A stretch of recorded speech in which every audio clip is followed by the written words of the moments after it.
आज हम आते हैं 8वें नंबर पेज पे। 8वां नंबर पेज हमारा क्या कहता है? 8वां नंबर पेज में हमारा कहता है व्यक्तिगत आदतें। वो तो थी हमारे स्वास्थ्य के बारे में। अब आते हैं आदतों के बारे में, जो हम क्या, जैसे एल्कोहलिक ड्रिंक्स, मद्यपान, शराब पीते हैं, नो। नशीला पदार्थ का सेवन करते हैं, नो। क्या न कोई मादक द्रव्य नशीला, नो। क्या आपने पिछले 60 माह तक किसी भी रूप में तंबाकू उत्पाद में सम्मिलित है, लेकिन तंबाकू उत्पाद में सम्मिलित हैं, लेकिन तंबाकू, सिगार, सिगरेट, बीड़ी, चबाने वाले तंबाकू तथा खुशबू और पान मसाला आदि तक सीमित नहीं है। मतलब ये जो पान मसाला वगैरह है इस तक सीमित नहीं है, आप इससे आगे चल गए हैं, आप धूम्रपान करते हैं, है ना, किसी प्रकार से उपभोग करते हैं कोई नशीला चीज़, नो। समानता आपके स्वास्थ्य की, जब ये सब नो कर देंगे तो ये जवाब देना है 3 नंबर 8वां क्वेश्चन का, ये तीसरा नंबर कि आप समानता आपके स्वास्थ्य की स्थिति कैसी रहती है, तो हम हिंदी में लिखेंगे अच्छी, या इंग्लिश में लिखेंगे गुड। ठीक है। पारिवारिक विवरण, इसके बाद आता है फैमिली डिटेल्स। पारिवारिक विवरण यहाँ से शुरू होता है हमारा, ये जो बॉक्स है ये हमारा पारिवारिक विवरण शुरू होता है। ये हमारी व्यक्तिगत आदतें थी। इधर पीछे हमने व्यक्तिगत स्वास्थ्य के बारे में जाना, ये व्यक्तिगत हमारी आदतों के बारे में जानकारी मांग रहा है। अब इसके बाद शुरू होता है हमारा फैमिली डिटेल्स, यानी परिवार का विवरण। तो ये पूछता है कि आपके माता पिता, जीवन साथी, पार्टनर, बच्चे यानी कोई संबंधी कभी भी हृदय रोग, stroke, high blood pressure, sugar, cancer की बीमारी या किसी वंशानुगत रोग, यानी कि जो कई पीढ़ियों से चला रहा है, पागलपन या किसी संक्रामक रोग जैसे कि क्षय, हेपेटाइटिस, HIV आदि से, यानी कि जो आपके बारे में पिछला पेज पे ये पूछ रहा था, वो ये पूछ रहा है कि इन सब चीज़ों से ग्रसित आपके परिवार से कोई लोग रहे हैं या उनकी मृत्यु हुई है, यदि हाँ तो कृपया उल्लेख करें।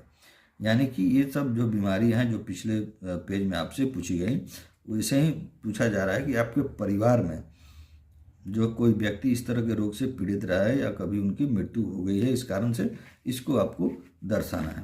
तो यहाँ आप नो लिख देंगे।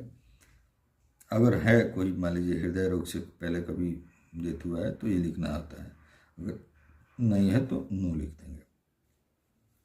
उसके बाद आता है पारिवारिक इतिवृत्ति, यानी कि पारिवारिक फैमिली हिस्ट्री। पिता का उम्र क्या है, माता का उम्र क्या है, भाई जितने हैं, अगर 3 भाई हैं तो तीनों का उम्र लिखेंगे, अगर बहन 2 है तो 2 का उम्र लिखेंगे, 1 है तो 1 ही का लिखेंगे, नहीं है तो नील लिखेंगे। ठीक है। भाई है 3 तो 3 का लिखेंगे, 2 है तो 2 का लिखेंगे। अपना मतलब जो बीमा कर उनको छोड़कर कोई दूसरा 1 भाई है तो 1 का लिखेंगे, नहीं है तो नील लिखेंगे। पत्नी का उम्र लिख देंगे। बच्चे कितने हैं, अगर 3, 4 जो भी है संख्या, उनका एज यहाँ लिख देते हैं। बाद का कॉलम जो है उनका स्वास्थ्य की स्थिति, तो सब में हम अच्छी लिखेंगे, अच्छी अच्छी अच्छी करके, है ना, या गुड गुड करके ऐसे इसको लिखना होता है। और अगर कोई डेथ हो गई, मान लीजिए इनकी माता जी यहाँ नहीं है, अपने यहाँ नील लिखा, माता नहीं है, तो इनकी मृत्यु का उम्र क्या है, मतलब उनका जो डेथ हुआ था वो कितने उम्र की थी उस समय, वो लिखना है। और यहाँ जो है किस वर्ष में उनकी मृत्यु हुई थी वो लिखना है, और उनका कारण क्या था मृत्यु का वो लिखना है। तो ये देखिए, ये काफ़ी महत्वपूर्ण चीज़ है। किस उम्र में उनकी मृत्यु हुई, किस वर्ष में उनकी मृत्यु हुई, और मृत्यु का कारण क्या था, ये लिखना था। अगर नई मृत्यु हुई है तो हम इसके आगे नहीं बढ़ते हैं, ये 2 ही कॉलम भरते हैं। अब आ जाता है हमारा 9 नंबर क्वेश्चन, 9 नंबर पेज, जिसमें केवल महिलाओं के लिए है। ये सिर्फ महिलाओं के लिए, ये जो 9 नंबर पेज में जो यहाँ से यहाँ तक हम अगर महिला का बीमा कर रहे हैं तो ये लिखना होता है। क्या आप गर्भवती हैं, प्रेग्नेंट हैं, तो यहाँ लिखेंगे। अगर गर्भवती हैं तो यस, नो, नहीं है तो जनरली गर्भवती महिला का जो है इसमें ध्यान रखेंगे, बीमा नहीं किया जाता है। किया भी जाता है वो तो 3 महीना से ज़्यादा की होंगी तब किया जाएगा, और उसमें उनका पूरा medical report time to time सब जमा करना होगा। इसमें बहुत मतलब रिस्क होता है, इसलिए हम जो है जनरली प्रेग्नेंट लेडी का बीमा नहीं करते हैं। उनका अगर होता भी है तो बहुत सारा मेडिकल रिपोर्ट हर महीने महीने जमा करना पड़ता है। और दूसरा चीज़ है कि प्रेगनेंसी ओवर होने यानी कि इशू होने के 3 महीना बाद, है ना, 3 महीने के अंदर में भी हम लोग नहीं करते हैं, 3 महीने के बाद ही उसमें बहुत सारा टर्म कंडीशन है, इस पर अलग से जानकारी रखने की आवश्यकता है। उसके बाद ये अगर उनका ये लिखना है लास्ट डिलीवरी डेट, यानी कि उनका जो छोटा बच्चा है सबसे उनकी उसका जन्म तिथि यहाँ पे हम लिखते हैं। और ये उनका जो है मेडिकल से, यानी कभी गर्भस्राव या गर्भपात सीजरियन ऐसा सब हुआ है तो उसका डेट लिखते हैं, नहीं तो यहाँ नो लिख देते हैं। कि आपने कभी भी प्रसूति संबंधी बीमारी है तो किसी प्रकार की जांच इलाज के संबंध में चिकित्सा सलाह ली है तो यहाँ भी नो लिखते हैं। पति का नाम उनका यहाँ लिख देते हैं, उनका पति क्या करते हैं, व्यवसाय उनका क्या है ये लिख देते हैं, और उनका इनकम लिख देते हैं। ये 3 कॉलम हम भरते हैं उसके बाद। और उसके बाद अगर उनका पति का पॉलिसी है पहले से उनके नाम से तो यहाँ पॉलिसी नंबर लिखते हैं, किस कंपनी से है वो लिख देते हैं, कितना का है, कौन सा प्लान टर्म है, और वर्तमान स्थिति उसकी क्या है, इन फोर्स है, चालू हालत में है, ये लिख देते हैं। ठीक है, ये बेसिक डिटेल हमारा हो गया। ये महिलाओं के लिए, अगर महिला नहीं है तो इस कॉलम को हम ऐसे काट करके NA लिख देते हैं, यानी कि छोड़ देते हैं। उसके बाद जो है हमारा लगभग प्रपोजल फॉर्म जो है समाप्ति के कगार पर है। यहाँ हम पार्टी का नाम लिख देते हैं, जैसे लिख देंगे राकेश कुमार, और यहाँ पे डेट लिख देंगे कौन सी जगह पर, डेटेड एट, मान लीजिए यहाँ बेतियाँ लिख रहे हैं, मोतिहारी जो भी है, या नरकटियागंज ये लिख देते हैं। यहाँ उस जिस दिन ये हो रहा है उसका डेट, कौन सा मंथ है, और यहाँ पे हम ईयर लिख देते हैं। ठीक है, उसके बाद यहाँ तो साइन होगा ही, बहुत आप साइन तो आप जानते ही हैं कहाँ कहाँ होता है। उसके बाद ये हमारा 11 नंबर क्वेश्चन को, 11 नंबर जो पेज है हमारा, इसमें एक चीज़ हम देख लेते हैं। यदि प्रस्तावक अनपढ़ हो तो प्रस्तावित व्यक्ति की अंगूठा निशानी किसी ऐसे प्रतिष्ठित व्यक्ति द्वारा जिसकी पहचान सरलता से हो सकती है और जो निगम से संबंधित नहीं हो। यानी कि अगर कोई प्रस्तावक अंगूठा लगाता है, अंगूठा छाप है, तो उसका सिग्नेचर जो है हम यहाँ जो लेते हैं, इस पेज पे देखिएगा, इस पेज पे जो हम लेते हैं, इसका जो है विटनेस कोई करेंगे तो यहाँ करेंगे, और ऐसा व्यक्ति करेंगे जो प्रतिष्ठित हो और जो जिसकी पहचान सरलता से होती हो, जो उसको मतलब पूछने पर 2 4 10 आदमी 100 आदमी 50 आदमी उसको जानते हो, इनका अंगूठा का विटनेस करेगा। उसके बाद जो हमारा प्रस्ताव पत्र जो है वो आ जाता है। अब आपका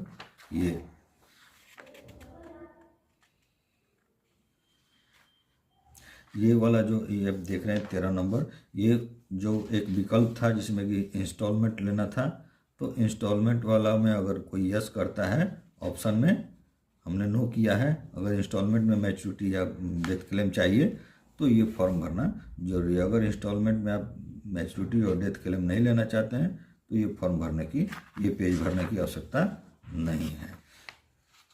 ठीक है, उसके बाद हम आ जाते हैं मेन हमारा नैतिक जोखिम प्रतिवेदन, अभिकर्ता का गोपनीय प्रतिवेदन। इसमें हम सबसे पहले यहाँ अपना कोड लिख देते हैं, DO का नहीं लिखेंगे तो यहाँ एजेंट का नाम लिख देते हैं, यहाँ एजेंट का कोड लिख देते हैं 00 जो भी है, यहाँ बस कोड और नाम लिख देंगे तो भी हो जाएगा। ये क्लब मेंबर और मोबाइल नंबर नहीं भी लिखते हैं तो कोई दिक्कत नहीं है। प्रस्तावित व्यक्ति का नाम यहाँ लिख देंगे, जैसे हमने यहाँ नाम लिखा है राकेश कुमार, हिंदी में लिखेंगे राकेश कुमार, कोई दिक्कत नहीं है। इसमें प्रस्तावित व्यक्ति की आयु कितनी थे, 44 है। प्लान उन्होंने कौन सा लिया तो ये लिख देंगे, कितना का लिया था तो उतना लिख देंगे। क्या प्रस्तावित व्यक्ति योजना को निम्न प्रस्तावित व्यक्ति को समझा दिए हैं, नियम और शर्त समझा दिए हैं, हाँ समझा दिए हैं। क्या प्रस्तावित योजना को व्यक्ति के बीमा के उद्देश्य से मेल करती है, क्या उसका जो उसने प्रस्ताव दिया है, जो वो मांग रहा है बीमा, वो उसका उद्देश्य से मेल करता है? हाँ करता है। क्या आप अपने प्रस्तावित योजनाओं का हित लाभ उदाहरण विवरण प्रस्तावित या प्रस्तावित व्यक्ति को उपलब्ध करा दिया है? उसका जो मतलब बेनिफिट जो उसको मिलना है उसको दे दिया है, समझा दिया है? हाँ, तो लिख देते हैं। अब दूसरा सेक्शन हमारा आता है, क्या प्रस्तावक या प्रस्तावित व्यक्ति को कितने समय से जानते हैं? आपको 2 साल, 3 साल, 4 साल या कुछ समय से कुछ उसको यहाँ लिखना होगा। क्या आप उससे संबंधित हैं? तो हाँ, अगर संबंधित हैं तो हाँ लिखेंगे। और कौन सा संबंध है आपका? आपका बेटा है या आपकी बेटी है, आपकी पत्नी है ना, ये लिखना होता है। क्योंकि जो एजेंट हैं उनके भी परिवार का अगर बीमा कर रहे हैं तो उसमें दर्शाना पड़ेगा कि हाँ मैं खुद अपनी वाइफ का या अपने बेटे का बीमा ले रहा हूँ। अगर संबंधित नहीं है तो नहीं लिखेंगे। उसकी शैक्षणिक योग्यता यानी कि पॉलिसी जिसका आप कर रहे हैं उसकी शैक्षणिक योग्यता क्या है? तो हमने लिखा था उधर मैट्रिक होगा या इंटर होगा या स्नातक जो भी है, पढ़ या अनपढ़ है या साक्षर है, कुछ भी लिख सकते हैं। यदि प्रस्तावित व्यक्ति की भारतीय मूल की विदेशी नागरिक है? नो, विदेशी नागरिक नहीं है। क्या प्रस्तावित व्यक्ति है उसे परिसर को कोई सदस्य भारतीय रिजर्व बैंक के दिशा निर्देशों से राजनीतिक, वो जो पिछले हम लोग चर्चा किए थे राजनयिक वाला, जो दूसरे देशों में सरकार की तरफ से किसी पद पर होंगे, तो यहाँ लिखिए नो। क्या आप संतुष्ट हैं कि प्रस्तावित किसी आतंकवादी गतिविधि से संबंधित नहीं है? निश्चित संतुष्ट होंगे आप, या आप लिख सकते हैं मालूम नहीं, या संतुष्ट हैं आप उसको व्यक्तिगत रूप से जानते हैं, तो हाँ हाँ लिखेंगे। क्या प्रस्तावित व्यक्ति की KYC आवश्यकताएं पूरी की गई हैं? तो हाँ पूरी की गई है। KYC बिना पूरे किए हुए नहीं होगा। अब उसके आता है अभिकर्ता द्वारा वित्तीय मूल्यांकन, यानी कि आपने उसका वित्तीय मूल्यांकन कैसे किया है। आय की वास्तविक स्रोत आपने उसका क्या देखा? तो वो नौकरी में है या खेती करता है, अपने जो लिखा है, या मजदूरी करता है, तो आप उसका लिखेंगे। या दूसरा कोई रोजगार से उसका आय है, या वो इनकम उसका जो है हिंदू अविभाजित परिवार से यानी पारिवारिक इनकम है, तो उसका, नहीं तो इसे डैश करके उसका पूर्ण जो है यहाँ टोटल आपने इनकम जो उसका 2 लाख, 4 लाख, 3 लाख, 5 लाख जो आपने दिया था वो लिख देंगे। उसके बाद 16 नंबर हमारा पे जाता है अभिकर्ता द्वारा जो भरा जाता है। आपने क्या क्या लिया है? आपने जो पीछे देखा उसका इनकम का आपने जो जांच किया उसके प्रमाण के लिए आपने क्या लिया? तो आयकर का विवरण नहीं लिया? नहीं। बैंक का विवरण नहीं लिया, स्टेटमेंट? नहीं। क्या नियुक्ति पत्र लिया? तो नहीं। चार्टर्ड अकाउंट से कोई रिपोर्ट लिया? नहीं। अस्थायी खाता संख्या बनाया, पैन नंबर है तो पैन नंबर यहाँ लिख देंगे। क्या आप व्यक्तिगत रूप से प्रस्तावित व्यक्ति वित्तीय स्थिति से संतुष्ट है? आपको पता है कि वो प्रीमियम जो ले रहा है, जो बीमा, उसका प्रीमियम भर पाएगा, उसकी आर्थिक स्थिति उतनी अच्छी है, औचित्यपूर्ण है? तो हाँ। क्या आपको प्रस्ताव व्यक्ति के पिछली पॉलिसी की स्थिति पर चर्चा की है? तो हाँ की है। क्या आप संतुष्ट हैं कि वो विगत 3 वर्षों में कोई भी पॉलिसी कलातीत नहीं हुई? नहीं, संतुष्ट नहीं, क्योंकि वो क्या बताया उस आधार पर हम नहीं निर्णय ले सकते हैं कि उसने सही बताया, या उसको ध्यान में नहीं हो, या उसको खुद जानकारी नहीं हो कि उसकी पॉलिसी टूट गई है। तो हम हाँ और ना, बात तो हुई है लेकिन मुझे कन्फर्म नहीं है कि ऐसा है। चूँकि हो सकता है आपने किया होगा तो कन्फर्म होंगे, लेकिन कोई दूसरे अभिकर्ता भी किए होंगे जो आपको नॉलेज में नहीं होगा, या पार्टी ने आपको जानकारी नहीं दी होगी, तो इसलिए यहाँ हाँ और ना लिखेंगे। क्या आपको प्रस्तावित व्यक्ति के किसी प्रस्ताव को स्थगित, अस्वीकृत, रद्द या प्रस्तावित के अंतर्गत किन्हीं अन्य शर्तों पर स्वीकृत किए जाने की जानकारी है? नहीं। आप क्या जानते हैं कि उसका प्रस्ताव कभी रिजेक्ट हो गया है या कभी लौटा दिया गया है? तो नहीं, मुझे जानकारी नहीं। प्रस्तावित व्यक्ति की स्वास्थ्य की स्थिति कैसी है? तो अच्छी, पीछे भी पूछा गया था, पार्टी ने बताया था अच्छी है, तो आप भी लिखेंगे अच्छी। और शारीरिक विकृति तो कोई नहीं है? नहीं। क्या आप उसके वर्तमान में या कभी पहले किसी बीमारी या चोट से ग्रसित होने का आपको जानकारी है? नहीं। उसका हाइट वेट जो पीछे लिखे थे वही यहाँ लिख देंगे। क्या आपको प्रस्तावित व्यक्ति व्यक्तिगत आदत, वित्तीय या सामाजिक स्थिति, व्यवसाय या किसी अन्य प्रतियोगी बारे में कोई जानकारी है? कोई जोखिम की वृद्धि होती है? नहीं। अन्य कोई जानकारी? नहीं। यहाँ पे अपनी प्लेस डेट लिखेंगे, अपना साइन करेंगे। प्रपोजल का जो आखिरी जो सेक्शन है वो ये कहता है कि उपयोगिता विश्लेषण फॉर्म, ये फॉर्म जो आप देख रहे हैं, ये फॉर्म उस समय भरा जाता है उनका भरा जाता है कि उनका सूटेबिलिटी एनालिसिस, मतलब वो कितना उनका इनकम है और कितना का इंश्योरेंस उनके पास है और कितना का इंश्योरेंस उनका और हो सकता है, हम कर सकते हैं। ये एक विवरण भरने से वो एनालिसिस करते हैं हम। तो जो व्यक्ति ये फॉर्म भरते हैं उनका आसानी से हम अंदाज़ा लगा सकते हैं कि उनको और कितना का इंश्योरेंस दिया जा सकता है या वो कितने का इंश्योरेंस और ले सकते हैं। इसमें उनका पूरा विवरण होता है। लेकिन ये विवरण प्रस्तावक के ऊपर है, वो चाहे तो इसको भर सकता है, नहीं चाहे तो नहीं भरता है। जनरली जो है लोग नहीं भरते हैं, तो नहीं भरते हैं तो ये लास्ट वाला जो सेक्शन है, इसी सेक्शन में हम लोग या बीमा संबंधी प्रश्नावली भरने की छूट, यानी कि यहाँ उसका कंडीशन लगा दिया, मैं उपयुक्त प्रश्नों का उत्तर नहीं दूंगा या दूंगी और मैं अपने लिए प्रस्तावित बीमा पॉलिसी के में पूरी जिम्मेदारी लेता हूँ। यानी मैंने जो दिया है, जो बोला है, जो बताया है इस फॉर्म में, वो सब जिम्मेदारी मेरी है और ये ऊपर वाला जो विवरण है वो मैं नहीं देना चाहता हूँ। यहाँ प्लेस डेट लिखेंगे और यहाँ पार्टी का साइन कराएंगे।